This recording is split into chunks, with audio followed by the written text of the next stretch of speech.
ఈరోజు press meet ఒక అందమైన అబద్ధంతో మొదలుపెట్టాలని, ఆ అందమైన అబద్ధం కూడా గౌరవ ముఖ్యమంత్రి శ్రీ నారా చంద్రబాబు నాయుడు గారి నోటి నుంచి అసెంబ్లీలో జాలువారినటువంటి ఒక అందమైన అబద్ధంతో ఈ ప్రెస్ మీట్ మొదలుపెట్టాలి అని, ఈ అందమైన అబద్ధాన్ని రాష్ట్ర ప్రజలు కూడా చూసి తిలకించాలని మరొకసారి మనవి చేస్తున్నాం. ప్రతి సందర్భంలో ప్రతి అంశం మీద ఎందుకు ప్రెస్ మీట్లు పెట్టాల్సి వస్తుంది, ఎందుకు ప్రజలతో వాస్తవాలు పంచుకోవాల్సి వస్తుంది అనే దాని మీద నేను కాస్త వివరణ ఇవ్వాల్సినటువంటి బాధ్యత నా మీద ఉంది. చాలామంది తెలుగుదేశం ఆర్ జనసేన లేకపోతే భారతీయ జనతా పార్టీ కూటమిలో ఉన్నటువంటి 3 పార్టీల కార్యకర్తలు కానీ లేకపోతే నాయకులు కానీ ప్రతి అంశం మీద మీరు మమ్మల్ని విమర్శిస్తారేంటండి, ప్రతి అంశం మీద మీరు మాట్లాడతారేంటండి అని మాట్లాడుతున్న సందర్భంలో నేను మీ మీడియా ద్వారా కూటమి ప్రభుత్వాన్ని సపోర్ట్ చేసే కార్యకర్తలకి ఏ రాజకీయాలు అయినా సరే మంచి రాజకీయాలు చేయాలి, ప్రజలకి కాస్త కూడు గుడ్డ నీరు ఏర్పాటు చేసే ప్రభుత్వానికి మనం సపోర్ట్ చేయాలి, ఎలక్షన్లు వచ్చిన తర్వాత చూసుకుందాంలే, కూటమి ప్రభుత్వం బాగా పనిచేస్తే కూటమి ప్రభుత్వానికి ఇద్దాం, మళ్ళీ వైసీపీ బాగా పనిచేస్తే వైసీపీకి ఇద్దాం, జడా శ్రావణ్ కుమార్ మాట్లాడుతున్నాడు, జడా శ్రావణ్ కుమార్కి కూడా ఒక ఓటేద్దామని ఆలోచించేటువంటి న్యూట్రల్ పీపుల్కి కానీ మీ అందరికీ నేను మీడియా సోదరుల సాక్షిగా మీ ద్వారా నేను వారికి ఒక మాట తెలియజేస్తున్నాను. అబద్ధం అనేది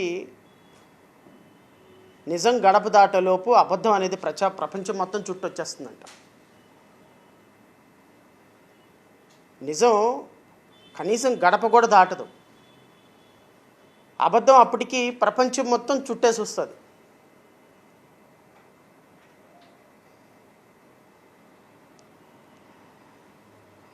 ఇది ఏ విధంగా అయినా మనం అన్వయించుకోవచ్చు.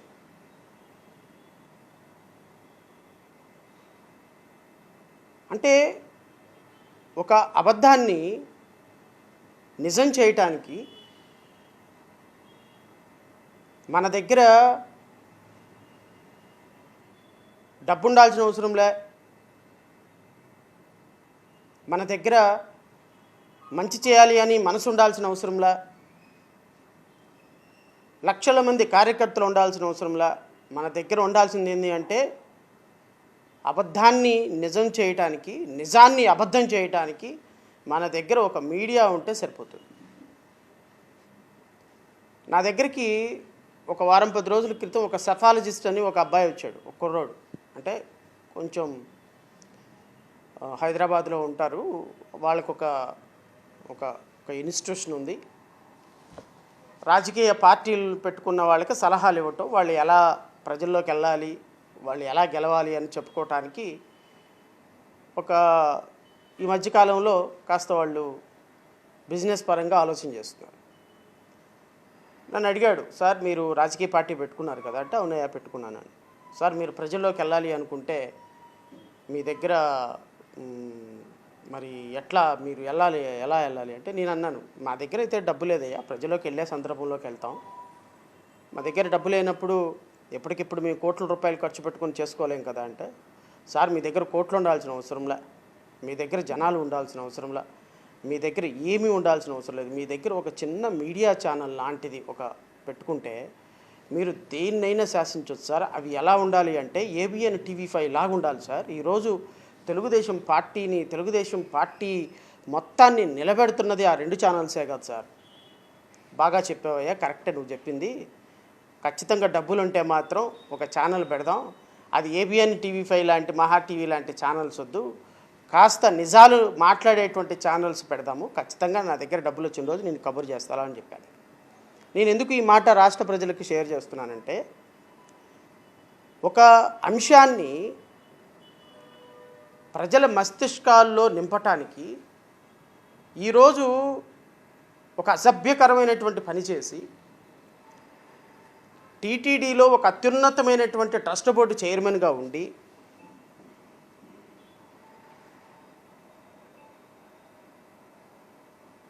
ఒక అసభ్యకరమైనటువంటి రిలేషన్షిప్లో ఉండి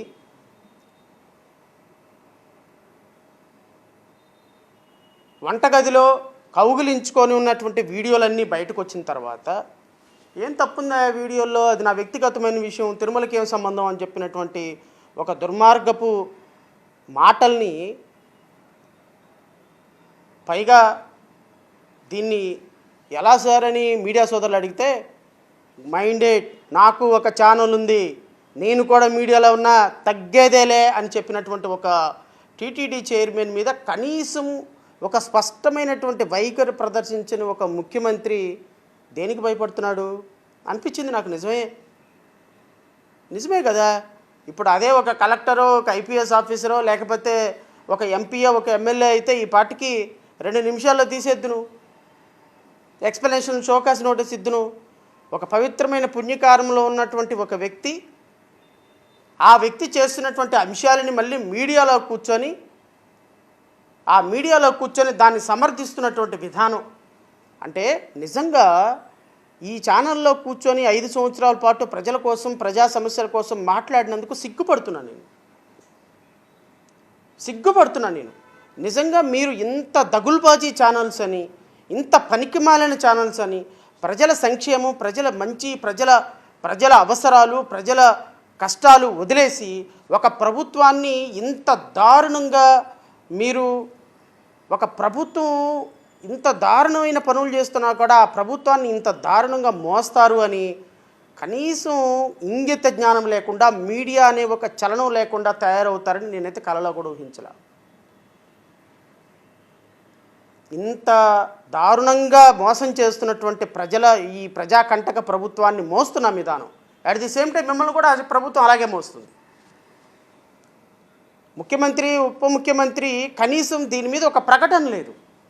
తిరుమల తిరుపతి దేవస్థానంలో ఇంత దుర్మార్గకరమైనటువంటి పని చేసినటువంటి, ఇంత పని చేసి మళ్ళీ పైగా ఏమైంది, తప్పేముంది, ఆత్మీయంగా ఉంటే తప్పే ఉంది అని మాట్లాడుతుంటే దానికి టీవీ5 మూర్తి, ఏబిఎన్ టీవీ5 మూర్తి, టీవీ5 సాంబశివరావు దాన్ని వెనకేసుకురావటం, దాన్ని ప్రొటెక్ట్ చేసుకోవటం, తప్పేముంది అని మాట్లాడుతుంటే రాష్ట్ర ప్రజలు ఒకసారి గమనించండి. ఒక మీడియా ప్రభుత్వానికి అండగా ఉంటే ఎలా ఉంటుందో ప్రత్యక్ష ఉదాహరణ, ఒక ప్రభుత్వానికి మీడియా అండ ఎలా ఉంటుందో ఒక ప్రత్యక్ష ఉదాహరణ ఈరోజు రాష్ట్రంలో జరుగుతున్నటువంటి పరిస్థితి. చంద్రబాబు నాయుడు ఏది మాట్లాడినా కూడా అద్భుతం. ఒక అందమైన అబద్ధం ద్వారా నేను రాష్ట్ర ప్రజలకి ఈరోజు ఒక అందమైన అబద్ధాన్ని మీ ద్వారా రాష్ట్ర ప్రజలకు తెలియపరుస్తాను. ఆ అందమైన అబద్ధం ఎవరి ద్వారా వచ్చింది అంటే రాష్ట్ర ముఖ్యమంత్రి గారి నోటి ద్వారా వచ్చింది. రాష్ట్ర ముఖ్యమంత్రి గారు నోటి ద్వారా ఎక్కడ ద్వారా వచ్చిందంటే అసెంబ్లీ సాక్షిగా వచ్చింది.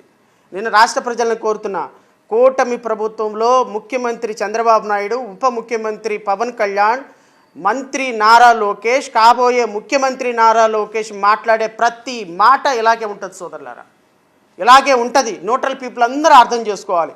ఇది ఒక ప్రజాకంటక ప్రభుత్వం. కళ్ళు మూసి తెరిచేలోగా 1,00,000 అబద్ధాలు ఆడగలిగినటువంటి ఘనాపాటి, కళ్ళు మూసి తెరిచేలోగా 1,00,000 అబద్ధాలు ఆడగలిగినటువంటి ఘనాపాటి, ఒక గౌరవప్రదమైనటువంటి స్థానంలో కూర్చొని, ఒక గౌరవప్రదమైనటువంటి ముఖ్యమంత్రి స్థానంలో కూర్చొని, ఒక దేవాలయం లాంటి అసెంబ్లీలో మాట్లాడుతున్నటువంటి దుర్మార్గకరమైనటువంటి మాటలు, అబద్ధాలు ఏంటి అనేది నేను రాష్ట్ర ప్రజలకు ఈరోజు వివరిస్తాను.